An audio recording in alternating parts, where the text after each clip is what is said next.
All right, what's up, you guys? What is happening? We are live and we are going to talk about why I called it quits when it came to tax surplus. I'm going to explain to you why a lot of people who I personally coached, people who I've actually networked with, everyone's saying the same thing. Tax surplus, run. Okay, but then I'm also going to tell you guys how I made my big comeback. I'm going to tell you guys why you don't have to avoid tax surplus, but there's certain things that you need to know about tax overages and these foreclosures and some of the challenges that you're going to face that we're going to cover in this video. Now I'm going to tell you guys exactly how you're going to win. I'm going to share with you guys some of the tips and strategies that I've used when I was burnt out, I was struggling, I was confused. It seemed like nothing was working. And then all of a sudden, like I got that light bulb that went off of my head. And I was like, oh, this is how you win. Now, for those of you guys who don't know me, my name is Joe Green. I help people start and launch their unclaimed funds business. I also teach people how to become profitable in this industry because if you know anything like I do, it is very difficult to work with the government. Sometimes it's nothing that you did wrong. Sometimes it's not the clients. Sometimes it's the government that we are working with. And unfortunately, we cannot make them go any faster than they're willing to go. So what we're going to do is I'm going to discuss a few things on how to get paid. And then I'm also going to tell you guys exactly how you are going to make money before you close a deal.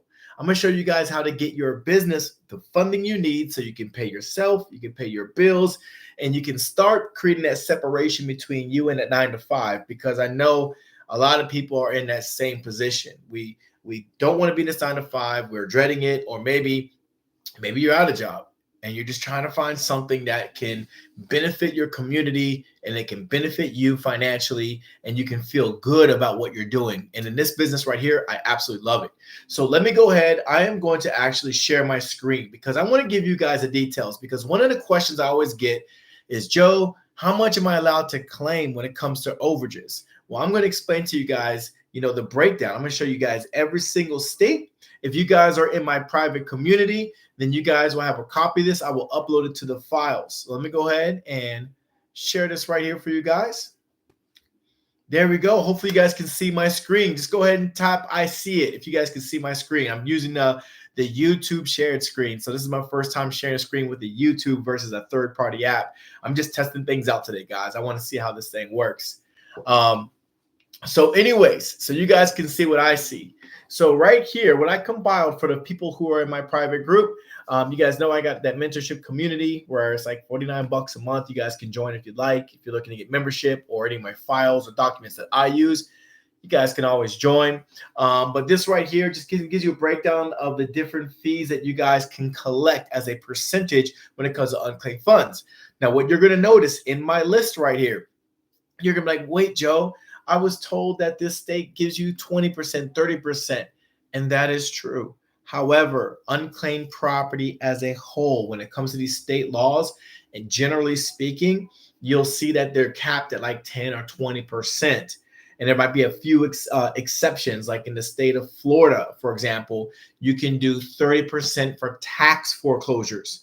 But unclaimed property as a whole is 20% in Florida. So like the law reads kind of funny. And that's why people, they get really confused when it comes to tax overages, because you're like, well, which one is it? Like, what am I allowed to claim? Because if you claim more than you're allowed to, the state can slap you on the hand and they can take all your money and then you're done. So you want to make sure that you guys avoid that. So if you guys are in my group, you guys can get this list. It'll take you straight to the law so you can use that as reference. So you guys don't have to worry about doing these deals, getting everything done, and then not getting paid. All right.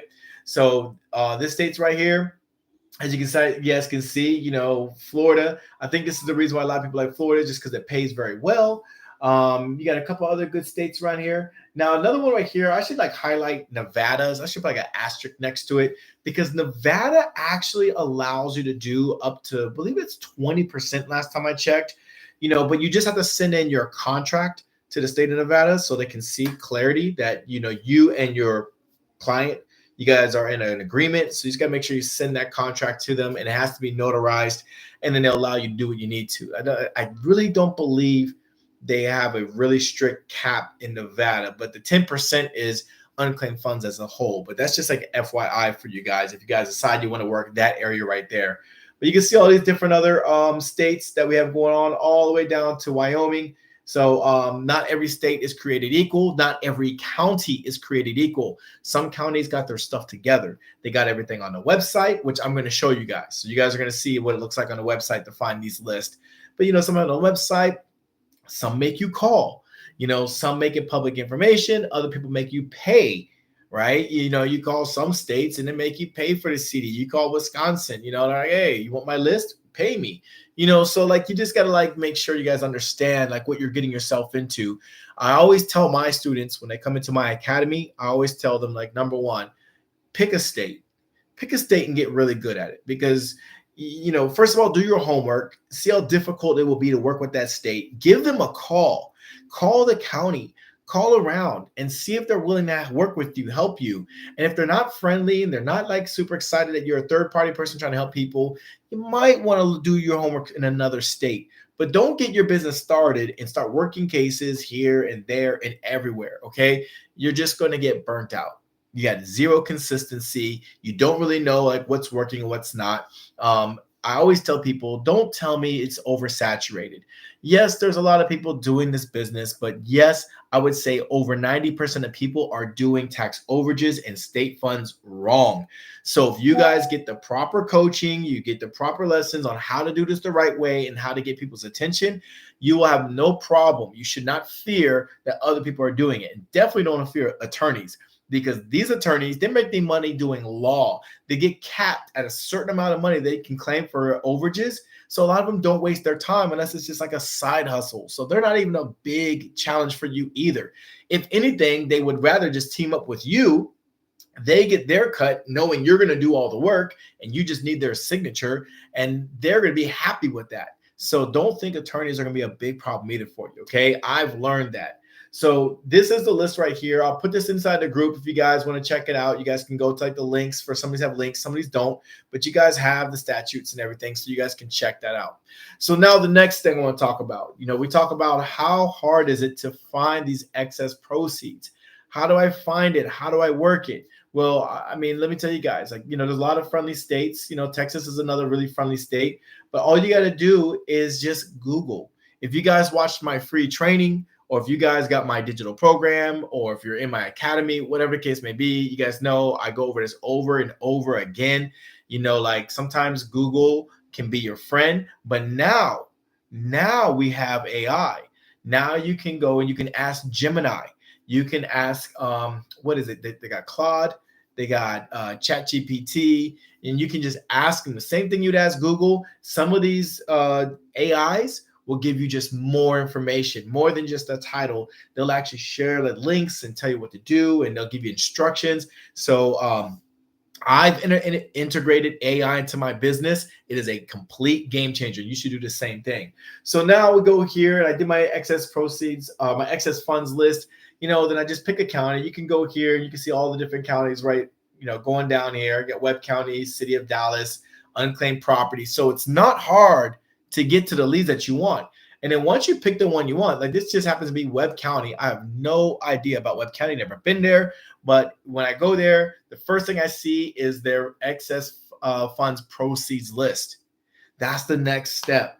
Now, what would I do? Personally, because I like to do my due diligence, I like to go and I like to read, like, what are the laws? Like, what are the filing instructions?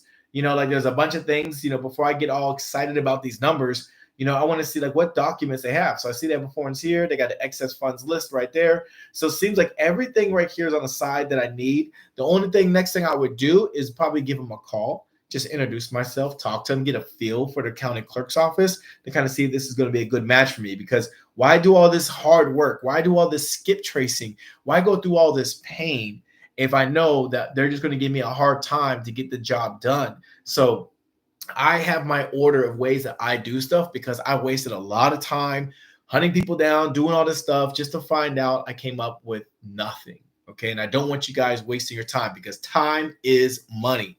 I hope you guys feel me on that right there.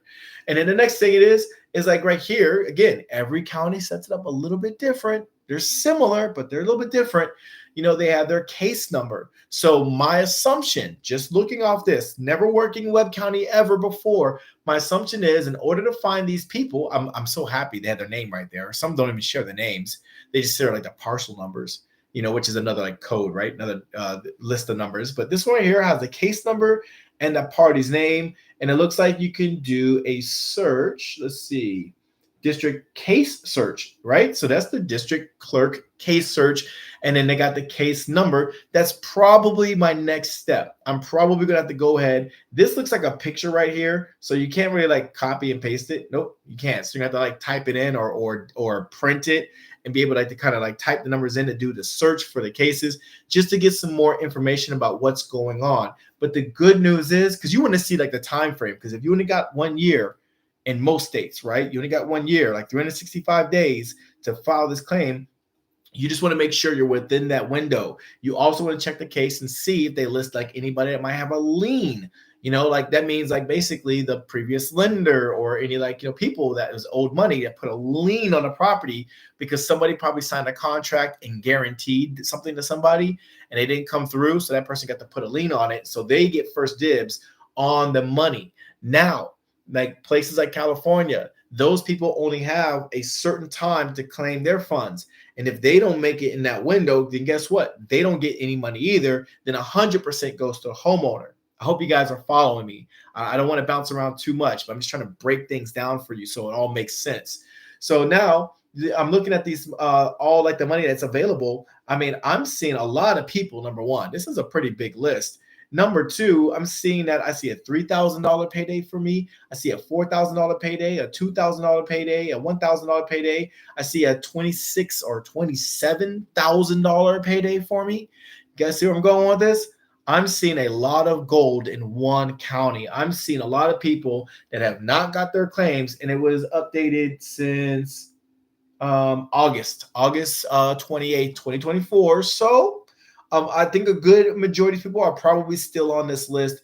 They probably were not contacted. They probably don't even know this money's there. But this is why people claim it's over. This is why people get discouraged. People get discouraged when it comes to unclaimed funds because we stick to cold calling. We don't know how to attract people to come to us. We don't understand that if I know how to market myself, if I know how to get somebody's attention outside of just calling them, then I'm going to be like everybody else. I'm going to be like the other 90+% that's like those one-hit wonders, right? I just know how to call and double dial and call from one of these numbers. I'm telling people, stop doing that. You're not going to make enough money in this industry. Yeah, you might get lucky and get a few people to answer the phone. And then of those few people, less than 10% are going to give you a yes. So you're going to find yourself frustrated. You're going to want to quit just like I did. I was like, man, it's so hard. Tax overages is so hard. And then I got smart. And then started thinking to myself, what would I do? How would I answer somebody's, call when it comes to doing things? Like I started making like letterheads, right? I started like, getting documents and just like, sending like, legitimate stuff. I started sending letters. I started coming up with my own social media strategies. I stay consistent. I actually have a tracking system. So I track where my people are at in a pipeline and how many times I need to contact them before I decide it's a lost cause. So now I don't have to call thousands of people every week. If I work just a good volume of people and I work them really, really well, somebody's going to give me a yes. And if that person that gives me a yes is owed $108,000, that's a $10,000 payday of one person for me. So why am I jumping around calling this all these people when I can really work this person where their name is right here? Like all their names, like look at these people, like look at Walter Ramos. I mean, it's public information. Like the information is available for me to actually call. Like I'm not putting them out there. Their own county is putting them out there. So all you guys need to do is understand how the business works. Set your company up appropriately. Now, I promised you guys I'll tell you how to get paid before you start closing deals with these people. Here's what I always do. Number one, get your EIN. Number two, file with your state. If your county requires it, file with your county. Get a city business license. Okay, those are the things you need to do. You're spending less than $100 for the most part to get all that stuff done because everyone wants their fees for filing, right? So just get it out the way. The next thing you're going to do is you are going to find out what agency in your county or your city is offering startup money for brand new business owners. They will give you money. All right. The next thing you're going to do is you're going to find out what the state has to offer because the state will give you money. And then you're going to go to one of these grant sites. But before you even get there, you should have already won a few grants. The next thing I would do, this is my second best option. This is one of my favorite because now I'm a seasoned entrepreneur. I kind of know how to get money and make more money with it. I would actually go to the bank with your grant proposal, your business proposal for the bank. Because the bank's not going to give a for-profit grants. They'll give you sponsorship, but they won't give you grants. But go there with your business proposal. Explain to them what your business is, your plan for growth, and tell them how much money you need. Apply for a business credit card with 0% interest. And now here's the beauty behind it. When it comes to a business credit card, you only need to pay 1% back of whatever the debt is on that credit card. So it's not like your personal credit cards where you got to pay 30%, get it down to 30% utilization. Business credit cards, they don't care. They want you to spend more money, and then they're going to keep giving you more money because you're using it. Right? So you're going to use that business credit card to grow your business. Maybe get your website built, maybe hire a VA to help you with phone calls. I don't know, whatever you need. Maybe you're going to hire a coach. Maybe you're going to go get a course. Maybe you're going to do whatever you got to do to learn the business and grow your business. And then you're going to have yourself out the gate from the bank. If you have a credit score of like 6 to 650, you'll probably walk out with about 20 to 30 grand on that card, and you're going to use it appropriately. And then, of course, you're going to pay your debt. You're responsible. I'm not going to talk about how to pay your own debt. You already know these things. But what I am telling you is how to get the funds. You're going to get the money. You're going to use it for business purposes, and you're going to do what you got to do. If you get the grants, you don't have to pay that money back. I got a grant not too long ago from my county. I just sent them an email, and after 2 weeks of waiting, I got an email back. Congratulations, you were selected. You got selected for the $10,000 grant that we're giving. It was an email, people. I just gave them my basic business information and I got paid. And you guys can do the same thing. So with that said, you guys, I am here for you. I appreciate when you guys like and subscribe to the channel. It really does help me out. And I really do appreciate if you guys like to join my community. I don't mind helping and coaching you guys. So if you're looking for a coach to help you get your business going, join the community or jump on my calendar if you want private coaching. Okay. If you guys want to get my digital course, you're more of a do-it-yourself type of person, get the digital course and go to town. I show you guys everything A to Z. And as I learn new things that are working for me, I add it to the course. So that course gets updated constantly. It's not like those other people who make courses like 5 years ago and they don't even touch it after that. No, I go in there and I refine something. If something still works from like 3 or 4 years ago, if it still works, I keep it in there. If it doesn't work anymore, I remove it. If it's outdated, I just hate courses that are like dinosaur ages and people don't keep up with it. Okay. But this course that I have, guys, I do keep up with it. And of course, I always offer people an opportunity to help them launch and grow their business. So again, you guys, best of luck to you. Make sure you guys are treating this like a real corporation, like a real company. Don't sell yourself short. This is not an MLM. This is not some side hustle where you're doing DoorDash. This is a business. And if you treat it like that, you will get paid like it's a legitimate business. You guys have a great weekend. Be safe. The holidays are coming. I'm telling you, I can't wait to spend some family time next week with my kiddos and my wife. I hope you guys spend a lot of time with your family too. Till next time, I'll see y'all later.